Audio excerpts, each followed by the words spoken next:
અમરેલી એલસીબીએ બીમારી દૂર કરી ધાર્મિક વિધિના નામે છેતરપિંડી કરતી ગેંગનો પર્દાફાશ કર્યો.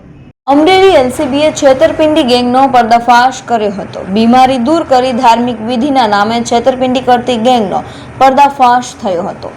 આ ગેંગે અમરેલી, રાજકોટ, મોરબી, જામનગર જિલ્લામાં છેતરપિંડી કરી હતી. 20 જેટલા ગુનાઓનો ભેદ અમરેલી એલસીબીએ ઉકેલ્યો હતો.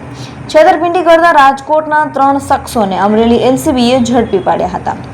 વડિયા પંથક સાથે અન્ય તાલુકા મથકો પર ધાર્મિક વિધિ કરવાના નામે છેતરપિંડી કરાતી હતી. રમેશ લકુમ, ભરત લકુમ અને ઉપેન્દ્ર લકુમ નામના શખ્સો ઝડપાયા હતા. રોકડ સોનાના દાગીના સાથે 2.5 લાખનો મુદ્દામાલ કબજે કરાયો હતો.